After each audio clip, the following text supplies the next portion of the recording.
Halo semuanya, selamat datang di channel kesayangan kita. Kali ini, kita akan menyelami sebuah cerita cinta yang awalnya sama sekali gak terduga. Bahkan bisa dibilang dimulai dari sebuah kesialan. Judulnya aja udah bikin penasaran. Salah sambung, dari omelan menuju pelaminan. Gimana ceritanya? Yuk langsung kita mulai. Cerita ini diawali dari seorang cewek bernama Rara. Bayangin deh, Rara ini lagi ada di titik terendah dalam hidupnya. Baru aja putus cinta. Sakitnya tuh di sini, katanya. Hatinya hancur berkeping-keping, matanya bengkak karena nangis semalaman. Yang ada di pikirannya cuma satu, meluapkan semua amarah dan kekecewaannya ke sang mantan. Dengan emosi yang meluap-luap dan pandangan yang kabur karena air mata, Rara meraih ponselnya. Dia scroll kontak, mencari nama mantannya yang sekarang jadi musuh bebuyutannya. Jari-jarinya yang gemetaran menekan tombol panggil. Dia udah siapin semua kata-kata makian paling pedas yang pernah ada di kamus. Dia tarik napas dalam-dalam, siap untuk menyemburkan lahar amarahnya begitu panggilan tersambung. Halo, kamu keterlaluan banget ya. Dasar cowok gak punya perasaan. Kamu pikir aku ini apa? Setelah semua yang aku kasih, kamu senaknya aja ninggalin aku gitu aja. Kamu itu kayak kerak telur, keras di luar tapi dalamnya kosong. Rara berteriak tanpa jeda, tanpa memberi kesempatan orang di seberang sana untuk bicara. 1 detik, 2 detik, hening. Tidak ada jawaban dari seberang. Rara makin emosi. Kenapa Dim? Gak bisa jawab kan? Emang kamu itu pengecut, gak berani ngakuin kesalahan. Lalu, dari seberang telepon, terdengar suara cowok yang santai, bahkan sedikit bingung. Mbak, sabar dulu. Mbak, ini kerak telurnya mau paket bebek atau ayam? Pedasnya level berapa? Mbak, jangan disamain sama level amarah Mbak ya. Nanti saya nggak sanggup bikinnya. Rara langsung berhenti. Suara itu bukan suara mantannya. Suara ini lebih berat, lebih tenang, dan kenapa dia nanya soal kerak telur? Rara menjauhkan ponsel dari telinganya, melihat layar. Jantungnya serasa berhenti berdetak. Salah nomor, dia salah menekan 1 digit angka. Saking emosinya, dia bahkan tidak sadar. Rasa marah Rara seketika berubah jadi malu yang luar biasa. Dia baru saja memaki-maki orang yang tidak dikenal dengan kata-kata paling kasar. Maaf, Mas. Saya salah sambung, kata Rara dengan suara bergetar, menahan malu. Di seberang sana, si cowok malah tertawa kecil. Waduh, kirain saya dapet pelanggan yang lagi ngidem kerak telur sambil marah-marah. Ternyata salah sambung toh. Gak apa-apa. Mbak, anggap aja lagi curhat sama abang tukang martabak. Ternyata Rara tersambung ke Bimo, seorang penjual martabak manis dan martabak telur yang sedang mangkal di pinggir jalan. Bimo ini tipe cowok yang santai abis, pembawaannya tenang, dan punya selera humor yang receh tapi kena di hati. Dia sama sekali gak marah dimaki-maki, malah merasa lucu dengan situasi ini. Salah sambung ya, Mbak, tapi kayaknya masalahnya serius banget, sampai bawa-bawa kerak telur segala. Kata Bimo, suaranya terdengar geli. Rara yang tadinya sudah mau menutup telepon jadi terdiam. Ada sesuatu dari cara Bimo menanggapi yang membuatnya merasa sedikit lebih tenang. Iya, Mas, maaf banget ya, Mas. Saya lagi emosi tadi, jawab Rara, masih merasa tidak enak. Santai aja, Mbak, namanya juga hidup. Kadang salah pencet nomor, kadang salah pilih pasangan, celetuk Bimo. Kalau dari suaranya sih, Mbak lagi patah hati ya. Wah, itu penyakit yang obatnya paling manjur cuma 1. Rara jadi penasaran. Obatnya apa? Mas, martabak manis keju coklat spesial pakai Wisman. Mbak, dijamin, begitu gigitan pertama, semua kenangan pahit sama mantan langsung lupa. Yang ada cuma rasa manis dan lumer di mulut. Hati yang tadinya retak, langsung ketutup sama lelehan keju dan coklat. Jawab Bimo dengan nada promosi yang sangat meyakinkan. Entah kenapa, Rara yang mendengar itu malah tertawa kecil. Tawa pertama setelah berhari-hari hanya bisa menangis. Mas ini bisa aja. Lagi jualan apalagi ngasih nasihat? Dua-duanya. Mbak, saya ini konsultan percintaan berkedok penjual martabak. Balas Bimo.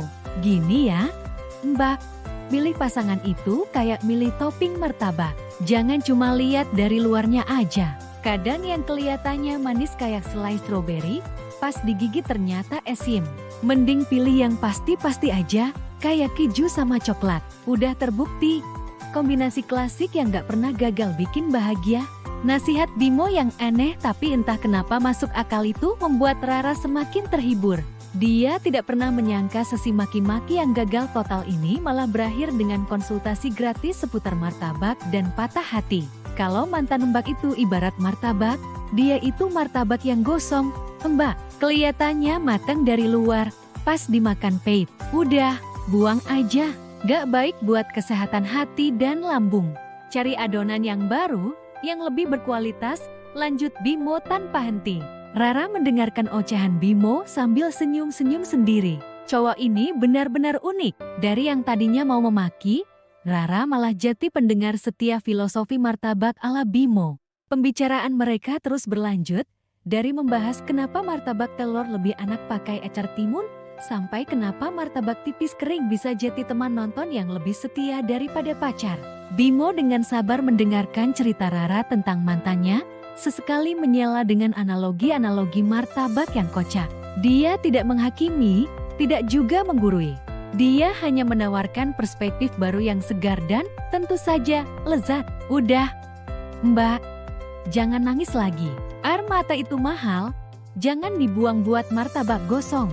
Mending Mbak pesen martabak saya aja, saya kasih bonus keju deh, biar hatinya gak ambiar lagi, kata Bimo di akhir percakapan mereka. Malam itu, Rara memang tidak jadi memesan martabak Bimo, tapi sebuah benih penasaran mulai tumbuh di hatinya. Siapa sebenarnya Bimo? Si penjual martabak dengan filosofi hidup yang unik ini. Telepon salah sambung yang tadinya adalah sebuah musibah, perlahan berubah menjadi sebuah awal dari sesuatu yang baru dan tak terduga. Nah, kira-kira gimana kelanjutan kisah mereka ya? Apakah Rara akan benar-benar mendatangi gerobak martabak Bimo? Dan apakah filosofi martabak bisa benar-benar menyembuhkan hati yang terluka? Jangan kemana-mana, karena cerita mereka baru saja dimulai. Kalian pasti penasaran kan, setelah drama salah sambung yang penuh omelan itu, apa yang terjadi selanjutnya sama Rara dan Bimo? Jujur, aku juga nggak nyangka ceritanya bakal jeti begini. Jeti, setelah telepon absurd itu, bukannya saling blokir atau udahan, mereka malah jeti makin intens berkirim pesan. Aneh banget kan? Tapi justru disitulah letak serunya. Rara yang awalnya super galak, entah kenapa Jeti sering banget curhat ke Bimo. Semua unek-unek soal kerjaan yang bikin pusing, bos yang nyebelin, sampai drama sama teman kantor, semua dia tumpahin ke Bimo. Dan Bimo, dia ini emang juaranya menanggapi segala sesuatu dengan cara yang gak terduga. Setiap kali Rara curhat dengan emosi meledak-ledak, Bimo selalu punya balasan yang bikin Rara Jeti senyum-senyum sendiri. Misalnya nih, Rara lagi ngeluh soal kerjaan yang numpuk gak selesai-selesai, Bimo bakal balas, kerjaan itu kayak mie instan. Ra, kelihatannya banyak, tapi kalau udah dijalanin, tahu-tahu habis juga. Tinggal nambahin telur sama sawi biar makin nikmat. Respon-respon aneh kayak gini yang justru bikin Rara ngerasa didengar, tapi dengan cara yang ringan dan gak bikin makin stres. Filosofi makanan ala Bimo ini jadi semacam obat penenang buat Rara. Hubungan mereka tuh unik banget. Mereka nyaman satu sama lain, tapi hanya lewat suara dan teks. Mereka bahkan bikin kesepakatan yang super aneh. Mereka janji gak akan saling kirim foto, gak akan stalking media sosial masing-masing, dan yang paling penting, gak akan coba-coba buat ketemuan dulu. Alasannya, kata Bimo, vibe asyik kita ini mahal. Rah, jangan sampai rusak gara-gara ekspektasi fisik. Rara setuju. Dia juga takut, kalau ternyata Bimo nggak sesuai bayangannya, atau sebaliknya, semua kenyamanan yang udah terbangun ini bakal hilang gitu aja. Jadi, mereka memutuskan untuk menikmati misteri ini. Setiap malam sebelum tidur, mereka pasti teleponan. Obrolan mereka ngalor ngidul, dari hal paling penting sampai yang paling nggak penting sekalipun. Kadang mereka debatin enakan bubur diaduk atau enggak. Kadang mereka bahas teori konspirasi soal kenapa kaos kaki sering hilang sebelah. Kadang juga mereka cuma diam-diaman di telepon, Tapi sama-sama tahu kalau di seberang sana ada yang nemenin. Bagi Rara, suara Bimo yang tenang dan berat itu jadi semacam pengantar tidur.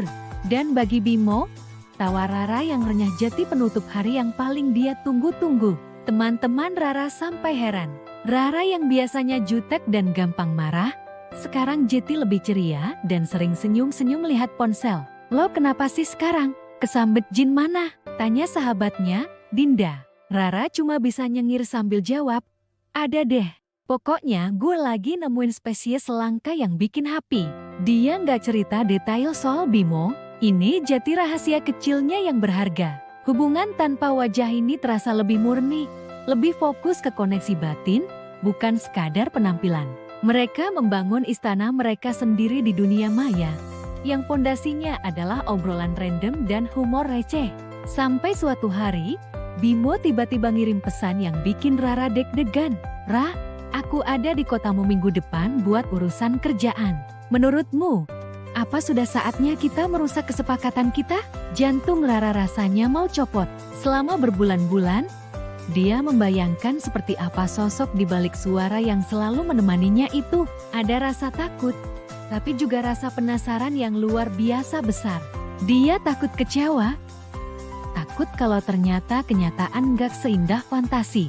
Tapi di sisi lain, dia juga gak mau kehilangan kesempatan untuk akhirnya bertemu dengan orang yang sudah berhasil mencuri perhatiannya hanya lewat kata-kata. Rara dilema. Dia bolak-balik ngetik balasan, terus dihapus lagi. Haruskah dia mengambil risiko ini? Bagaimana kalau pertemuan itu malah jadi akhir dari segalanya? Tapi kalau dia menolak, apakah dia akan menyesal seumur hidup? Dia menatap layar ponselnya, membaca lagi pesan dari Bimo.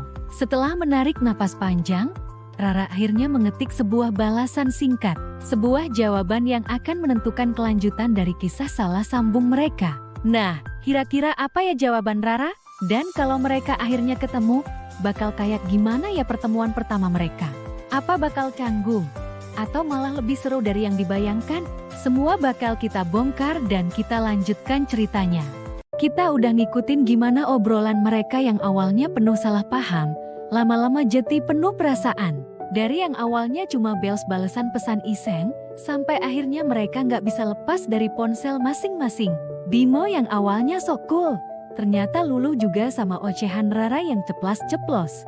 Sementara Rara, yang tadinya cuma mau marah-marah, malah jadi penasaran setengah mati sama sosok misterius di seberang sana. Setelah berhari-hari cuma kenal lewat suara dan tulisan, momen yang ditunggu-tunggu pun tiba. Mereka akhirnya memutuskan untuk ketemuan. Yap, kencan pertama mereka. Kira-kira bakal semulus obrolan mereka di telepon, atau malah bakal ada drama baru? Yuk, kita langsung masuk ke ceritanya. Jadi, setelah melalui perdebatan panjang dan kocak soal tempat ketemuan, mulai dari usulan Bimo buat ketemu di warung pecel lele langganannya sampai usulan Rara buat ketemu di mall biar bisa sekalian cuci mata, akhirnya mereka sepakat di jalan tengah. Sebuah taman kota yang asri dan katanya romantis. Katanya lah ya, mereka janjian di dekat air mancur utama pas jam 3 sore. Biar nggak salah orang, mereka pun saling kasih ciri-ciri. Rara bilang, aku nanti pakai baju kuning cerah, biar kayak matahari, menyilaukan. Sementara Bimo, dengan pedenya bilang, gampang, cari aja cowok paling ganteng yang berdiri tegak di dekat air mancur, itu pasti aku. Rara di seberang telepon cuma bisa muter bola mata. Tapi ya sudahlah, yang penting ciri-cirinya jelas. Atau, seenggaknya mereka pikir udah jelas. Sore itu, Rara datang lebih dulu. Dengan semangat 45, dia celingukan mencari sosok cowok paling ganteng yang berdiri tegak. Matanya langsung tertuju pada seorang kakek-kakek yang lagi pegangin banyak balon warna-warni, berdiri tegak banget kayak lagi upacara. Wah, jangan-jangan ini Bimo? Pikir Rara dalam hati. Katanya berdiri tegak, dan mungkin paling ganteng itu cuma istilah dia buat bergaya. Tanpa pikir panjang, dengan senyum paling manis, Rara menghampiri kakek itu. Permisi, Mas Bimo ya? Si kakek yang lagi asyik nawarin balon ke anak-anak langsung kaget. Bimo? Bukan, Neng, saya Jono. Rara langsung membeku di tempat. Mukanya merah padam karena malu. Aduh, salah besar. Dia langsung buru-buru minta maaf dan lari menjauh sambil nutupin muka. Di sisi lain taman, Bimo baru aja sampai. Dia udah siap dengan penampilan terbaiknya, rambut klimis, kemeja rapi, dan sebuah kotak martabak spesial di dalam tasnya. Buat Rara, pikirnya bangga. Tapi begitu sampai di dekat air mancur, Bimo mendadak grogi parah. Jantungnya deg-degan kayak lagi lari maraton. Dia lihat sekeliling. Banyak banget cewek pakai baju kuning. Ada yang lagi foto-foto, ada yang lagi jogging, ada juga yang lagi ngobrol. Bimo jadi bingung. Saking panik dan groginya, pandangannya jadi kabur. Dia melihat ada sosok kuning yang berdiri tegak dan gak bergerak sama sekali. Nah, ini pasti Rara. Dia bilang kayak matahari, warnanya cerah banget. Dengan langkah mantap tapi gemetaran, Bimo mendekati sosok kuning itu. Rara, ya? Tanyanya sambil coba senyum cool, tapi nggak ada jawaban. Bimo coba lagi, ini aku, Bimo. Tetap hening. Pas Bimo perhatiin lebih dekat, ya ampun, ternyata itu tiang listrik yang baru dicat warna kuning. Bimo langsung menepuk jidatnya sendiri. Gila, gue ngajak kenalan tiang listrik. Dia langsung mundur perlahan, berharap gak ada yang lihat kekonyolannya barusan. Setelah sama-sama mengalami momen memalukan itu, Rara dan Bimo akhirnya mundur ke sudut taman yang berbeda buat menenangkan diri. Mereka saling kirim pesan. Rara ngetik, "Kamu di mana sih? Aku tadi salah orang. Malu banget." Bimo bales, "Sama, aku lebih parah. Jangan tanya aku nyamperin siapa." Mereka akhirnya memutuskan buat coba lagi, kali ini dengan instruksi yang lebih jelas. "Aku di bawah pohon beringin besar, dekat ayunan," tulis Rara. "Oke, aku ke sana. Aku yang bawa tas ransel hitam dan bawa kerasak martabak," bels Bimo. Pelan-pelan, mereka saling mencari. Dan akhirnya, mata mereka bertemu. Di bawah pohon beringin, seorang cewek berbaju kuning yang lagi cemberut sambil mainin ponsel, dan seorang cowok dengan tas ransel hitam yang kelihatan sama bingungnya. Mereka diam sejenak, saling menatap. Lalu, tanpa dikomando, tawa mereka pecah bersamaan. Mereka tertawa terbahak-bahak sampai sakit perut, menertawakan kekacauan pertemuan pertama mereka. Momen yang tadinya tegang dan canggung, langsung cair begitu saja. Setelah tawa mereka reda, Bimo akhirnya mendekat. Masih dengan sisa-sisa tawa di wajahnya, dia membuka tasnya dan mengeluarkan kotak martabak yang udah sedikit penyok. "Nih," katanya sambil menyodorkan kotak itu ke Rara. "Sebagai mas kawin perkenalan kita. Maaf ya, tadi aku grogi banget sampai salah ngira tiang listrik itu kamu." Rara menerima kotak itu sambil tertawa lagi. "Aku juga minta maaf," katanya. "Aku tadi nyamperin kakek-kakek penjual balon, kupikir itu kamu yang katanya paling ganteng." Mereka kembali tertawa bersama. Ternyata, sosok di hadapan mereka jauh dari bayangan masing-masing. Tapi entah kenapa, rasanya jauh lebih nyata dan menyenangkan. Rara yang cerewet dan ekspresif, dan Bimo yang kelihatannya tenang tapi ternyata sama konyolnya. Pertemuan pertama yang super kacau itu justru jadi jembatan yang membuat mereka merasa semakin dekat. Mereka duduk di bangku taman, membuka kotak martabak, dan mulai mengobrol. Bukan lagi lewat ketikan atau suara di telepon, tapi secara langsung sambil menatap mata satu sama lain. Cerita mereka baru saja dimulai. Kekacauan di taman itu ternyata jadi awal yang sempurna buat mereka. Bimo dan Rara jadi punya cerita lucu yang bisa mereka kenang selamanya. Martabak spesial dari Bimo jadi saksi bisu hari itu. Dari sana, hubungan mereka terus berlanjut. Kencan-kencan berikutnya mungkin gak sekacau yang pertama, tapi selalu diwarnai tawa dan kekonyolan khas mereka. Mereka sadar, mereka nggak sempurna, dan justru di ketidaksempurnaan itulah mereka menemukan kecocokan.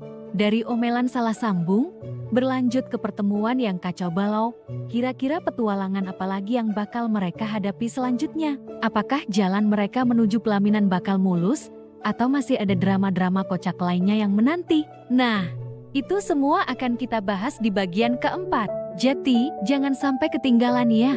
Pastikan kalian sudah subscribe dan nyalakan lonceng notifikasinya biar nggak ketinggalan kelanjutan cerita Rara dan Bimo. Terima kasih sudah nonton sampai akhir. Sampai jumpa di video berikutnya.